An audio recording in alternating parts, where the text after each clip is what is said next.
السلام عليكم ورحمة الله وبركاته.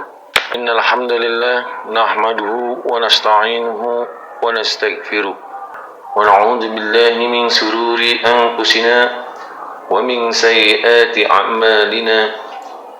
من يهده الله فلا مضل له ومن يضلل فلا هادي له. أشهد أن لا إله إلا الله وحده لا شريك له وأشهد أن محمدا عبده ورسوله لا نبي بعده. اللهم صل وسلم على سيدنا محمد وعلى آله وأصحابه أجمعين. أما بعد، فيا عباد الله، أوصيكم ونفسي بتقوى الله وطاعته لعلكم تفلحون. قال الله تعالى في كتابه الكريم: يا أيها الذين آمنوا اتقوا الله حق تقاته ولا تموتن إلا وأنتم مسلمون. Ma'asyiral muslimin rahimakumullah. Segala puji syukur kepada Allah, Tuhan kita, Tuhan semesta alam, yang telah menciptakan kita dan memberikan nikmat iman dan Islam.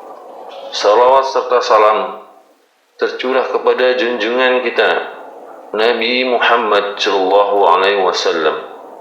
Ma'asyiral muslimin rahimakumullah. Khatib pada kesempatan ini mengajak kepada seluruh jamaah untuk senantiasa memanjatkan puji syukur kepada Allah dan menyampaikan salawat pada Rasulullah, sekaligus meningkatkan ketakwaan kita kepada Allah. Bagaimana cara meningkatkan takwa? Yakni dengan senantiasa lebih semangat lagi menjalankan segala perintah Allah dan sekuat tenaga meninggalkan segala yang dilarang oleh Allah Subhanahu wa taala. Dengan upaya inilah kita akan mampu terus berada pada jalur yang telah ditentukan oleh agama, sehingga tidak melenceng dan tersesat ke jalan yang tidak benar. Marilah kita belajar untuk mengenal diri kita, yaitu dengan istilah ma'rifatun nafs.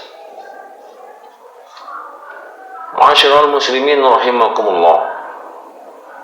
Abu Hamid Muhammad bin Muhammad Al-Ghazali dalam kitabnya Kimiya'us Sa'adah mengatakan bahwa mengenal diri, ma'rifatun nafs, adalah kunci untuk mengenal Allah. Logikanya sederhana. Diri sendiri adalah hal yang paling dekat dengan kita. Bila kita tidak mengenal diri sendiri, lantas bagaimana mungkin kita bisa mengenali Allah? Imam Al-Ghazali juga mengutip hadis Rasulullah sallallahu alaihi wasallam, "Man 'arafa nafsah faqad 'arafa rabbah." Yang artinya siapa yang mengenal dirinya, ia mengenal Tuhannya. Hadirin, dalam surat Fussilat ayat 53 juga ditegaskan, yang artinya kami akan memperlihatkan kepada mereka ayat-ayat kami di dunia ini dan di dalam diri mereka sendiri, hingga jelas bagi mereka bahwa Al-Quran itu adalah benar. Tentu saja yang dimaksudkan Imam Ghazali di sini lebih dari sekedar pengenalan diri secara lahiriah.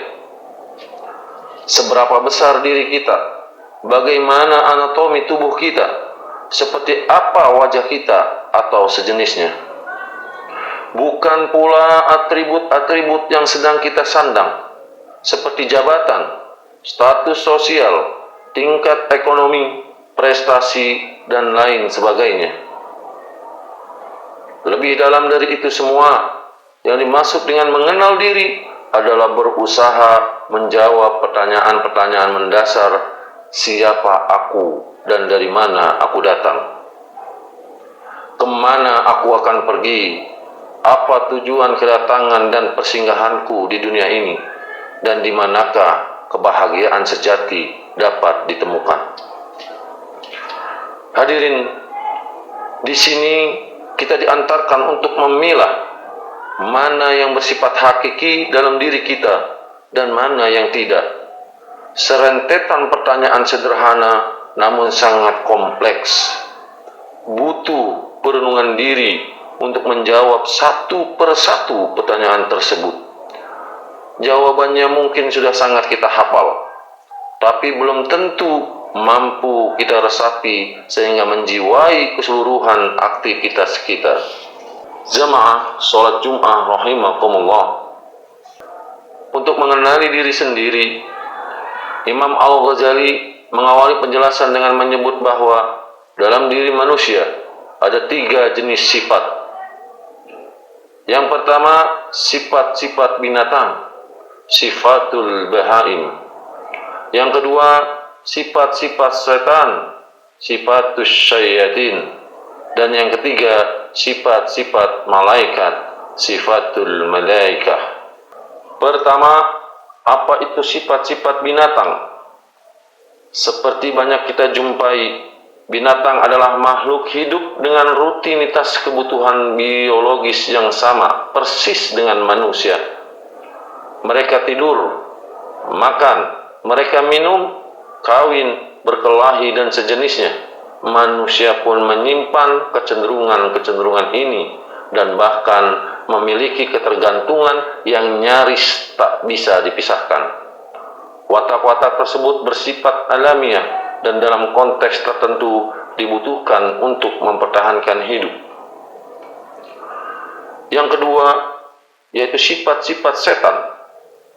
Setan adalah representasi keburukan. Ia digambarkan selalu mengobarkan kejahatan, tipu daya, dan dusta. Demikian pula orang-orang yang memiliki sifat setan. Yang ketiga yaitu sifat-sifat malaikat. Berarti sifat-sifat yang senantiasa menerungi keindahan Allah, memujinya, dan mentaatinya secara total.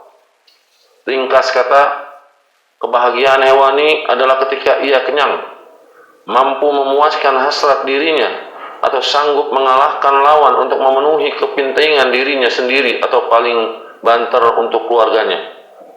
Sedangkan kebahagiaan setan adalah tatkala berhasil mengelabui yang lain atau memproduksi keburukan. Sementara kebahagiaan malaikat ialah saat diri kian mendekat kepada Allah dan semua aktivitas merupakan cerminan dari kedekatan itu. Jamaah sholat Jum'ah rahimakumullah, Imam Al-Ghazali mengatakan bahwa diri manusia layaknya sebuah kerajaan yang terbagi dalam 4 struktur pokok. Jiwa sebagai raja, akal sebagai perdana menteri, syahwat sebagai pengumpul pajak, dan yang keempat adalah amarah sebagai polisi. Syahwat memiliki karakter untuk menarik manfaat, kenikmatan, dan keuntungan sebanyak-banyaknya. Ia berfungsi untuk memenuhi kebutuhan dan keinginan individu. Sementara amarah berfungsi melindungi dari berbagai ancaman atau mudorot. Karenanya ia identik dengan karakter berani, cenderung kasar dan keras. Keduanya penting untuk kehidupan manusia. Dengan syahwat, manusia tahu akan kebutuhan makan. Misalnya, dengan amarah, ia mengerti akan perlunya membela diri ketika serangan mengancam. Namun syahwat dan amarah harus didudukkan di bawah kendali akal dan tentu saja di bawah raja. Apabila syahwat dan amarah menguasai akal atau nalar kita, maka kerajaan terancam runtuh, sebab susunan kekuasaan tak terjalan menurut kontrol seharusnya. Syahwat yang di luar kendali akal dan jiwa akan memunculkan sifat-sifat buruk seperti rakus ataupun tamak. Sementara amarah yang tak terkendali akan menimbulkan kebencian dan kecurigaan berlebihan, sehingga muncullah sikap-sikap membabi buta dan semena-mena. Akal pun mesti berada di bawah kendali jiwa atau hati, qalbun. Akal memang memiliki potensi yang istimewa, berpikir, berimajinasi, menghafal, dan lain-lain sebagainya. Bila ia bertindak liar, maka potensi akal untuk menjadikan manusia sebagai tukang tipu daya atau semacamnya sangat mungkin. Kalau kita pernah mendengar kalimat orang pintar yang gemar minterin memperdaya orang lain, maka itu tak lain akibat akal bertolak belakang dengan nurani, alias tak berada dalam naungan jiwa yang bersih. Untuk mencapai jiwa yang berkuasa utuh, Imam Al-Ghazali menekankan adanya perjuangan keras dalam olah rohani atau mujahadah demi proses pembersihan jiwa atau tazkiyatun nafs. Jiwa yang jernih akan memicu munculnya cahaya ilahi yang memberi petunjuk manusia akan jalan terbaik bagi langkah-langkahnya. Firman Allah Subhanahu wa taala, "Walladzina jahadu fina lanahdiyannahum subulana." Yang artinya, dan orang-orang yang bersungguh-sungguh muhajadah untuk mencari keridhaan kami, benar-benar akan kami tunjukkan kepada mereka jalan-jalan kami. Quran Surat Al-Ankabut ayat 69. Semoga kita termasuk orang-orang yang lebih banyak belajar mengenali diri sendiri ketimbang menilai orang lain untuk menggapai kebahagiaan hakiki. Demikian khutbah singkat kali ini. Semoga dapat bermanfaat dan menjadikan kita manusia-manusia yang bisa mengenal diri sendiri, sehingga kita bisa lebih dekat mengenal Allah Subhanahu wa taala sebagai Tuhan Rabbul Alamin. Barakallahu li wa lakum fil Qur'anil azim, nafa'ani wa iyyakum bima fihi minal ayati wa zikril hakim. Taqabbal minni wa minkum tilawatahu innahu huwas samiul alim. Wa qur rabbighfir warham wa anta khairur rahimin. Alhamdulillahilladzi arsala rasulahu bil huda wa dinil haqqi liyuzhirahu 'alad dini kullihi wa kafa billahi shahida.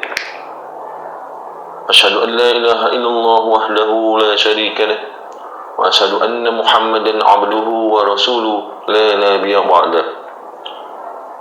Allahumma shalli ala sayyidina Muhammadin wa ala ali sayyidina Muhammad. Faya ibadallah, usikum wa nafsi bittaqwallah wa ta'atihi la'allakum tuflihun. Qala Allah ta'ala fil kitabihil karim, يا أيها الذين آمنوا اتقوا الله حق تقاته ولا تموتن إلا وأنتم مسلمون. إن الله وملائكته يصلون على النبي يا أيها الذين آمنوا صلوا عليه وسلموا تسليما. اللهم صل على محمد ورضي الله تعالى عن كل صحابة رسول الله أجمعين. اللهم اغفر للمسلمين والمسلمات والمؤمنين والمؤمنات الأحياء منهم والأموات. اللهم أرنا حق حقا وارزقنا اتباعه وأرنا باطلا باطلا وارزقنا اجتنابه. ربنا هب لنا من أزواجنا وذرياتنا قرة أعين واجعلنا للمتقين إماما. ربنا آتنا في الدنيا حسنة وفي الآخرة حسنة وقنا عذاب النار. سبحان ربك رب العزة عما يصفون وسلام على المرسلين والحمد لله رب العالمين. عباد الله، إن الله يأمر بالعدل والإحسان وإيتاء ذي القربى وينهى عن الفحشاء والمنكر والبغي يعظكم لعلكم تذكرون. واذكروا الله العظيم يذكركم واشكروه على نعمه يزدكم ولذكر الله أكبر. أقيم الصلاة.